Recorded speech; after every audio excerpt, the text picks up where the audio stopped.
বাজারে যখন প্রধান সবজি পটল, তখন প্রত্যেক বাঙালি বাড়িতে পটলের এই রেসিপিটা কিন্তু একবার হলেও হবে।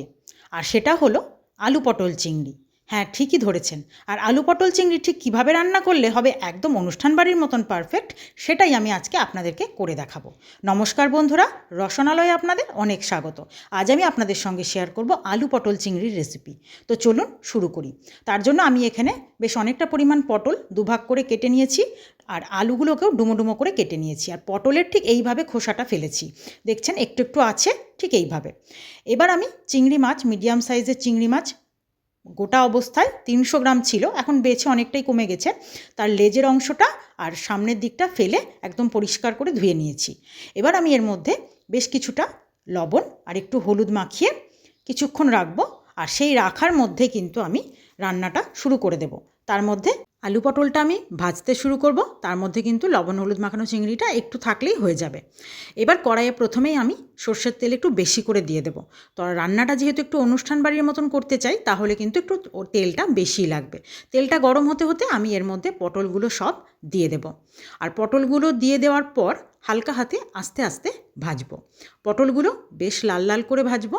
আর প্রথমেই দেওয়ার পর একটু নাড়াচাড়া করে নেব, নিয়ে আমি এর মধ্যে কিন্তু অল্প লবণ দিয়ে দেব। পটলের প্রথমে ভাজার সময় যদি অল্প লবণ দিয়ে দিই, তাহলে কিন্তু লবণের স্বাদটা খুব ভালোভাবে পটলের মধ্যে চলে যাবে। এবার এই লবণটা দিয়ে বেশ কিছুক্ষণ আমি আস্তে আস্তে নাড়াচাড়া করে সুন্দর করে পটলটাকে ভাজবো। আর এই রান্নায় কিন্তু অবশ্যই একটু ধৈর্য ধরতে হবে, আর একটু ধৈর্য ধরে আস্তে আস্তে রান্নাটা করতে হবে। দেখুন পটলটা সুন্দর ভাজা হয়ে গেছে, এর থেকে বেশি ভাজার কিন্তু দরকার নেই, তাহলে পটলটা শক্ত শক্ত হয়ে যাবে। ঠিক এই রকম লালচে করে পটলগুলোকে ভেজে আমি তুলে নেব। আর এই রান্নায় একটু তেলটার বেশি প্রয়োজন হয়, তাই অবশ্যই তেল নিয়ে চিন্তা করবেন না, তাহলে কিন্তু এই রান্না খেতে একদমই ভালো লাগবে না। তবে তারপর আমি এবার চলে যাব বাকি তেলের মধ্যে আলুগুলোকেও একইভাবে ভেজে তুলব। সব আলুগুলো আমি এইভাবে তেলের মধ্যে দিয়ে এবার হালকা হাতে আস্তে আস্তে নাড়ব। আর ঠিক একইভাবে যেভাবে পটলে অল্প লবণ দিয়েছিলাম, ঠিক একইভাবে আলুর মধ্যেও কিন্তু অল্প লবণ ছড়িয়ে আলুটাকে ভেজে তুলব। পটলটা এই রান্নায় একটু বেশি নেবেন, কারণ পটল ভাজতে গেলে কিন্তু একদম কমে যায়। আর চেষ্টা করবেন আলুর থেকে একটু বেশি করে পটলটা দেওয়ার, তবে কিন্তু স্বাদটা খুব ভালো হবে। আর পটল যেহেতু একদম কমে যায়, তাই পরে রান্না যখন করবেন তখন দেখবেন আলু আর পটল প্রায় সমপরিমাণ হয়ে গেছে। তো আলুটাকেও আমি ওরকম করে ভেজে তুলে নিলাম। এরপর ওই তেলের মধ্যে, এখন কিন্তু খুব বেশি তেল নেই, ওই তেলের মধ্যে আমি লবণ হলুদ মাখানো চিংড়িটা দিয়ে দেব। চিংড়িটা প্রথমে ভাজিনি, কারণ চিংড়ি ভাজলে তেলটা কীরকম একটা হয়ে যায়, ওই জন্য চিংড়িটা একটু পরে ভাজলাম। দেখুন চিংড়ি ভাজার পর কড়াইটা কেমন হয়ে গেল, ওই জন্য কিন্তু আমি প্রথমে চিংড়িটা ভাজিনি, ওই তেলের মধ্যেই ভেজে নিয়েছি। এবার কড়াইয়ে আমি আবার একটু তেল দিয়ে দেব, তারপর দিয়ে দিলাম জিরে আর তেজপাতা ফোড়ন। প্রথমকার তেলটা শেষ হয়ে গেছিলো। এবার ওর মধ্যে 3 থেকে 4টে পেঁয়াজ কুচি আমি এর মধ্যে দিয়ে দিলাম। এবার খুব ভালো করে পেঁয়াজটাকে আস্তে আস্তে ভাজবো। পেঁয়াজটা ভাজা হতে হতে একটা মশলা রেডি করে ফেলি চলুন। তার জন্য আমি এখানে বেশ বড় সাইজের 2টো টমেটোটা একটু বেশি দেব, গ্রেভিটা ভালো হবে। আর দিয়ে দেবো তার সঙ্গে বেশ কিছুটা আদা রসুন আর কাঁচা পাকা লঙ্কা, বেশ একটু ঝালের জন্য। আপনারা যদি ঝালটা কম পছন্দ করেন, অবশ্যই লঙ্কাটা কম করে দেবেন। এবার এর মধ্যে আমি একটু জল দিয়ে একটা পেস্ট করে নেব। সুন্দর মিহি একটা পেস্ট হয়ে গেছে। আর এদিকে পেঁয়াজটাও কিন্তু আমার সুন্দর করে ভাজা হয়ে গেছে। এবার আমি ওই মশলাটা এই পেঁয়াজ ভাজার মধ্যে ঢেলে দেব। মশলা বাটাটা তো আপনারা দেখে নিলেন এর মধ্যে কি কি আছে। খুব ভালো করে এই পেঁয়াজ ভাজার সঙ্গে কিন্তু মশলাটাকে আমি আস্তে আস্তে মিশিয়ে নেব। আর ঠিক মশলার কাঁচা গন্ধ যাওয়া পর্যন্ত একটু নাড়াচাড়া করব। আর মিক্সির জারটা ধুয়ে একটু জল আমি এর মধ্যে দিয়ে দেব প্রথমেই, যেন মশলাটা খুব ভালোভাবে কষানো হয়ে যায়। এবার আস্তে আস্তে মশলাটাকে কষাতে কষাতে আমি এর মধ্যে এবার আরও যে শুকনো মশলাগুলো দেব, সেগুলো কিন্তু প্রথমেই মিশিয়ে দেব। তার জন্য প্রথমে আমি দিয়ে দিলাম স্বাদ অনুযায়ী লবণ, এরপর দিয়ে দেব হলুদ, আর তারপর দিয়ে দেব সামান্য একটু চিনি। যে কোনো রান্নায় কিন্তু আমি সবসময় একটু চিনি ব্যবহার করি। আর দিয়ে দেব 1 চামচ ধনে গুঁড়ো আর 1 চামচ জিরে গুঁড়ো।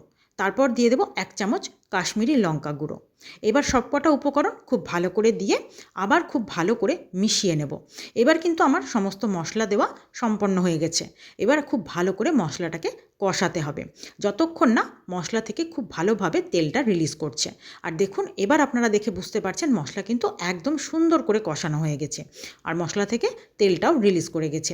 ঠিক এই রকম যখন বুঝতে পারবেন যে মশলা থেকে তেলটা রিলিজ করছে, তখন এর মধ্যে ভেজে রাখা আলু আর পটলগুলো সবটাই ঢেলে দেব।